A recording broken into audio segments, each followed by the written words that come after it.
Kunzang, renowned fortune teller, on the return of the Tibetans to their native country. I can see 5 snow mountains. Between the first and the 5th is a snow lion, but the Tibetan flag is visible on the smallest one.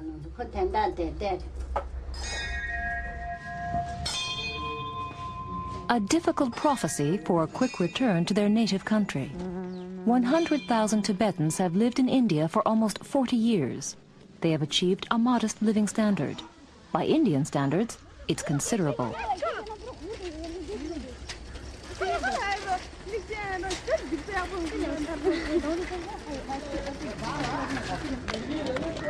The Shugden Monastery, one of the 3 oldest and most important universities of Tibetan Buddhism. Impressions of a monastic university.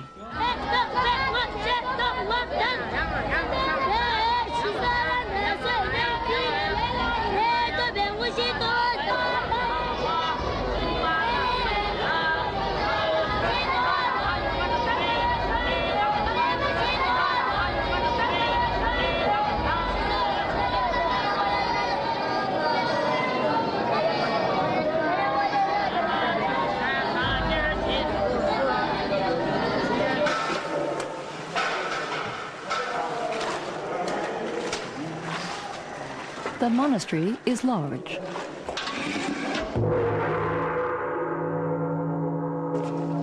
Over 1,000 monks live in the Shugden section.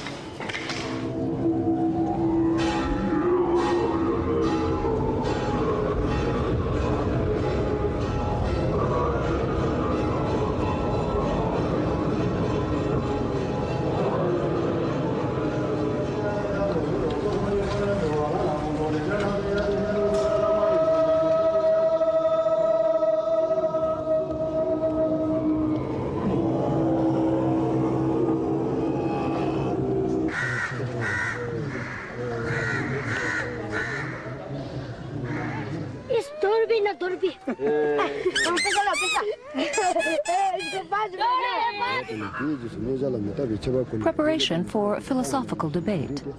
Only a few monasteries practice this as thoroughly. View of a very special school.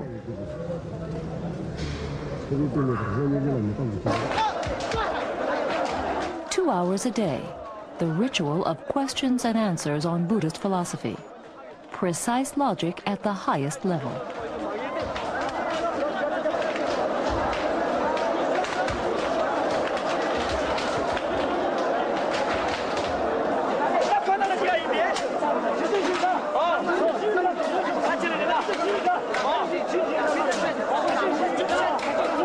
These are the 3 elements of perfect reasoning. The object is created, and everything created is impermanent.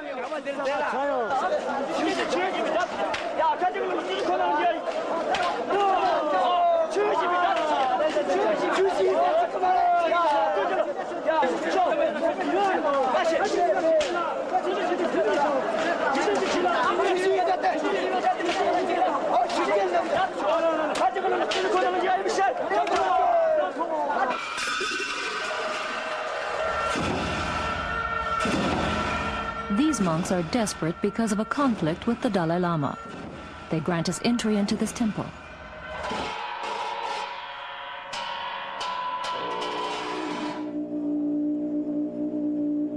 At the center of the conflict, the protector deity, Dordje Shugden.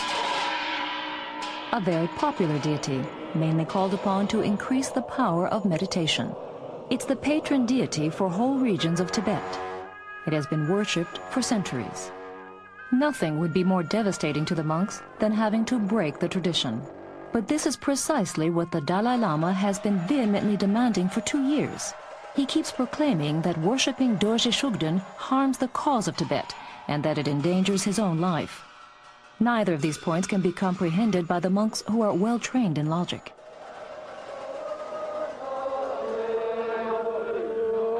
An unusual scene, inconceivable a few years ago.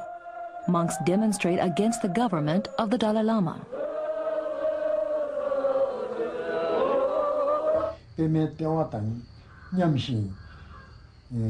This man was present at the demonstration.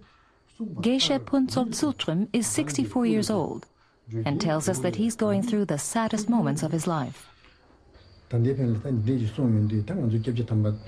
We had asked our teachers to initiate us into the practice of this deity. Now we have either to act against the words of these great masters or disregard the Dalai Lama's ban.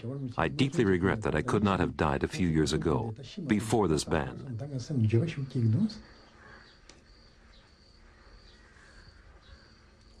Geshe Lobsang Donden, 72 years old. On the one hand, we cannot speak with the Dalai Lama. On the other hand, we have no choice but to act against his words. I keep thinking, if only I were already dead.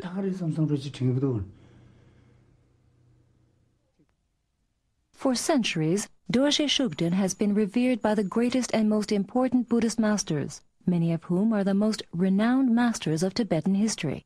One of them was the Dalai Lama's teacher.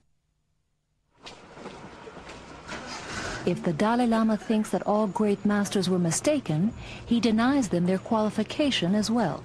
They would not be great masters. All the great masters who have worshipped this deity for the past 300 years, were they all wrong? They are wrong. Wrong? Yes. Wrong. That is all His Holiness says about the old masters. A ban that shakes many Tibetan Buddhists at the core of their faith. In just one monastery in southern India, about 1,000 monks refuse to comply with the Dalai Lama's decision. Anonymous threats are spread against anyone who refuses to obey his directives. Whoever reveres Dordje Shugden must be targeted and firmly opposed. We must bring them before the public. They have to be killed. Among the targets are 2 young lamas. We will interrupt their lives and their activities. The disciplinary master of this monastery received the following letter during our visit. You will be dead in 7 days' time. After expressing concern about the Dalai Lama's ban, this retired minister was attacked with a knife. He barely survived.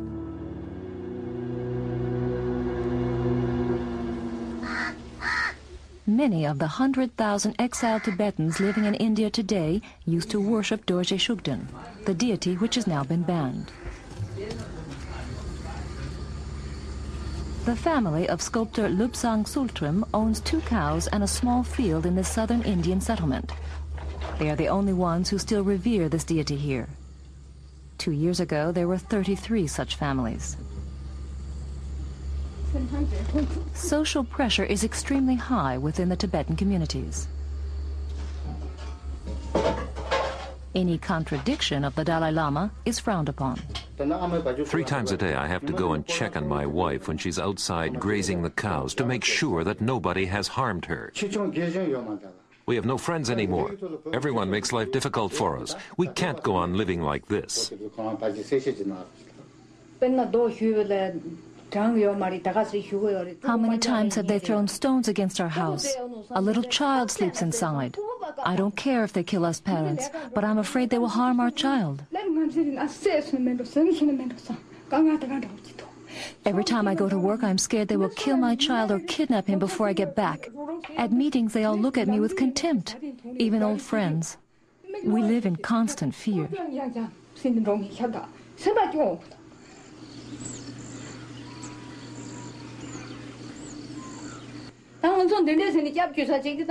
We trusted the Dalai Lama. If he does something like this, how far have things gone?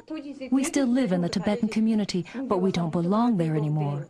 They have excluded us completely.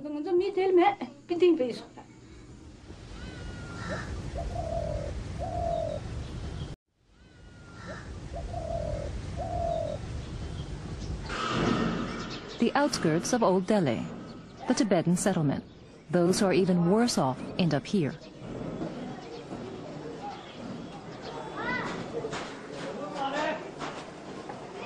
The Shugden family was literally chased out of their residential area. About 100 people attacked us. Had we gone out of our house, they definitely would have killed us. Fanatical followers of the Dalai Lama tried to burn down this family's house. They successfully forced these people who revere the deity now banned by the Dalai Lama to flee. They lost everything. This family are pariahs of the Tibetan community in India. They broke into our house and destroyed everything. They smashed the china, demolished the TV with stones, wrecked the fridge, all the windows. They destroyed everything.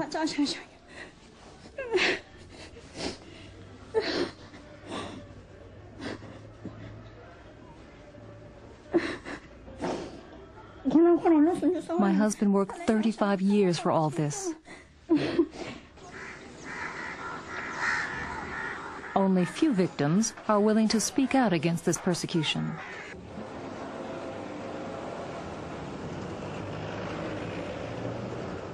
Victims of attacks by hardline followers of the Dalai Lama find shelter in this house. It is run by an organization of adherents of this deity, Dordje Shugden.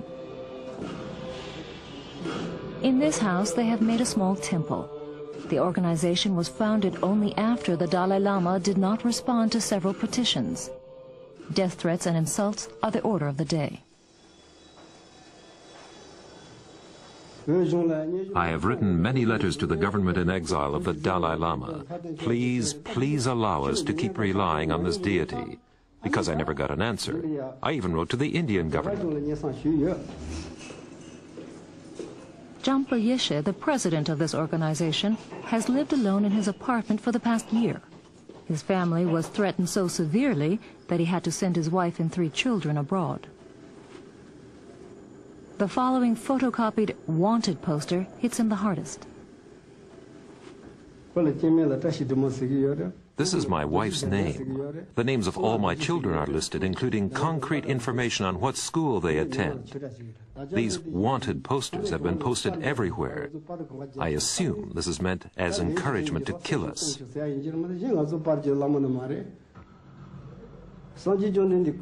We came to India because of our religion. We gave up Tibet to preserve Buddha's teachings. That's why we fled.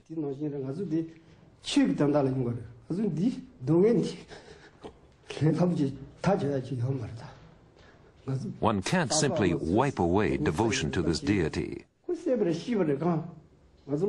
Our fathers and our mothers died. The Chinese killed them. Though this was terrible, it didn't strike our innermost being. This ban, however, stabs us right in our hearts. Who proclaimed this ban? Have we come to the point where we are no longer allowed to follow the teachings of the Buddha? From father to son, from generation to generation, from master to master, this pure tradition has been passed on.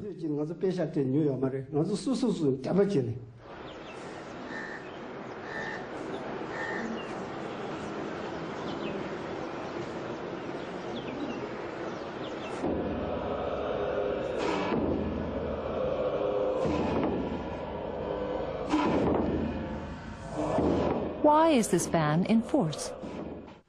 Tibetan Buddhism, such a profound tradition, but that due to the way of this practitioner of this spirit, such as the practice, you see, this there is danger of degenerate Tibetan Buddhism into a spirit worshipper. This is an oracle of the Tibetan deity Nechung. The Dalai Lama keeps calling on him and other oracles. It is these oracles who propose the ban to the Dalai Lama. These are the reasons for the ban given by the Dalai Lama to the Tibetan people. Propitiating Dogyal does great harm to the cause of Tibet. It also imperils the life of the Dalai Lama. May 1996. Are you aware of the potential for violence that your ban contains if the Tibetans think that your life is in danger? No. So they will get very, very... No. He continues to bring up this subject in public discussions. A commission of his government in exile found no wrongdoing against the worshippers of this deity. Everybody, you can ask, the majority, I think 99%, completely agree or follow. This is my sort of advice. And from this, from this side, no single record about violence. The widespread image of a happy, non-violent old Tibet is a romantic myth. The country was strictly organized hierarchically, ruled by clergy and nobility. Draconian physical punishment was customary. That, too, was the old Tibet.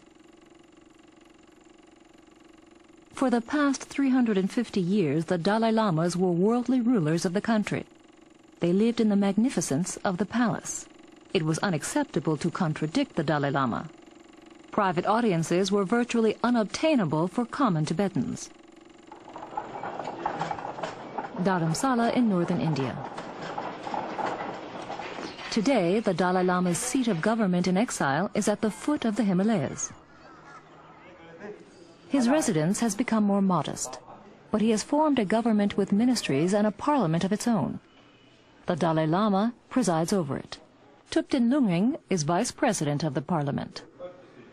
3/4 All important decisions need a 75% majority. major decision. Has there ever been a decision against His Holiness the Dalai Lama? No. Would you ever think of a decision of the parliament against His Holiness the Dalai Lama? No.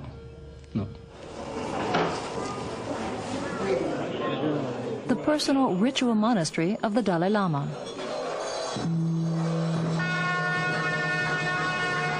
Dharamsala is small. Statements of the government in exile take effect immediately. After a public talk by the Dalai Lama, 3 nuns removed the statue of the banned deity Dordje Shugden. They destroyed it and threw the remains into this rubbish pit. The Dalai Lama's followers keep posting denunciations on public walls.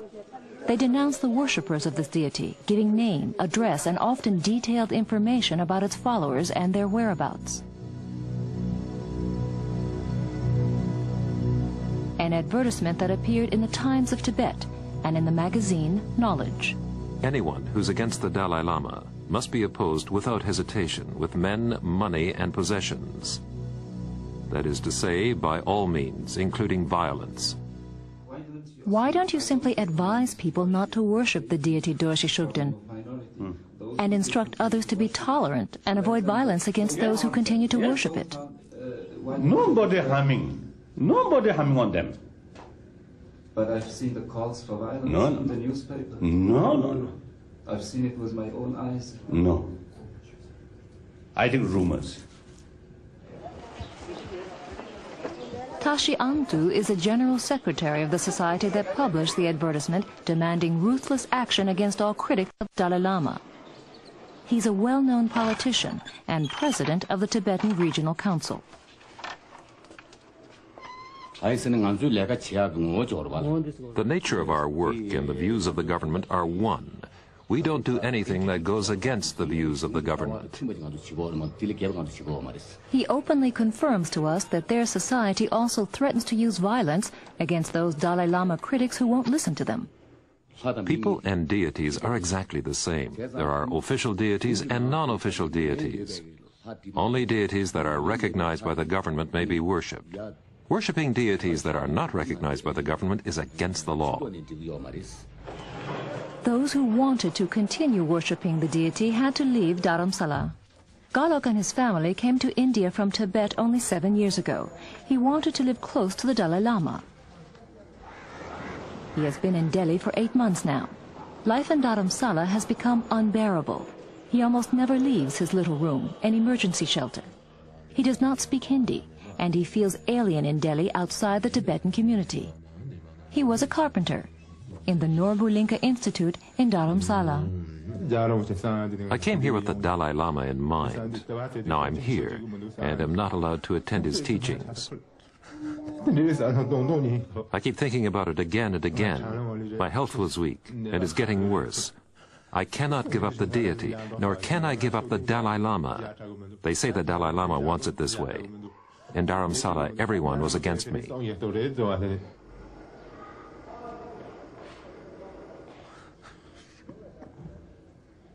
He does not know what his family's future will be like.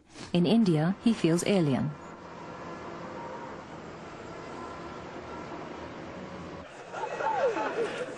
Tibet at the end of the 50s. The Dalai Lama at his doctoral exams. Shortly thereafter, he had to flee. It was the oracle of the deity Neshung that advised him to flee, writes the Dalai Lama in his autobiography. Still in a trance, the medium stumbled forward, took paper and pencil, and drew clearly and precisely the escape route. To find out more about the escape, a trip to the south of India.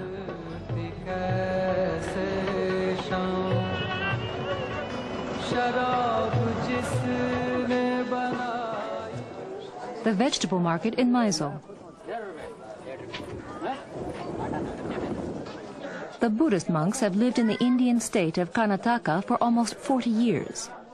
No ordinary monks, they were the bodyguards of the Dalai Lama during his escape into exile in India. The monastery of Sera, near Mysore. The previous abbot of this monastery accompanied the Dalai Lama. Lobsang Yeshe was his assistant. He went to the oracle of Dordje Shugden in his retreat in order to request exact instructions, says Lobsang Yeshe, the oracle of this deity that is now prohibited by the Dalai Lama. I was sent to ask the oracle. I was the only one present. The oracle said that the Chinese had prepared everything. The life of the Dalai Lama is no longer safe. You should go to the summer palace tomorrow and ask the Dalai Lama to leave the country via the southern route. Was this the advice the oracle gave? Yes. That's what the protector told me through the oracle, just like we're talking to each other. Lobsang Yeshe tells us that the oracle gave precise instructions as to how and by which route the escape should take place, with the monks as his bodyguards.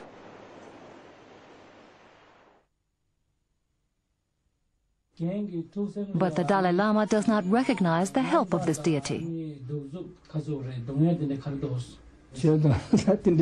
That contradicts the law of truth. Actually, how can he speak like that? If it had not been for Dordje Shugden's help at that time, an escape would have been really difficult. The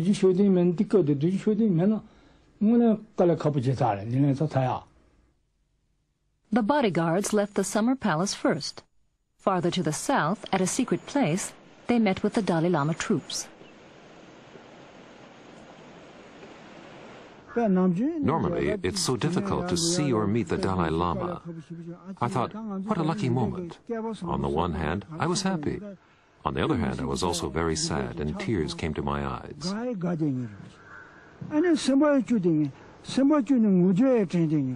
The others rode on horses, and we followed them on foot. We had to carry all sorts of things, swords, rifles, and so forth. We walked, and could not keep up. The escape took 13 days. At the border, the bodyguard said goodbye to the Dalai Lama and returned to Tibet. I was very sad. Now the Dalai Lama and his great teachers are going. They're all going to India. We must return. On the one hand, I was happy that they were in safety. But on the other hand, I was very sad when I thought of the future. We owe so much to His Holiness. I think of this always.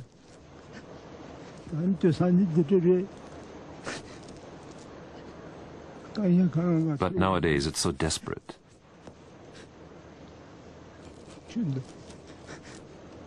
Now they insult us for relying on this deity. The Tibetans harass us. We've never criticized the Dalai Lama. We work so hard for him. We've never done anything against the Dalai Lama. He's our teacher.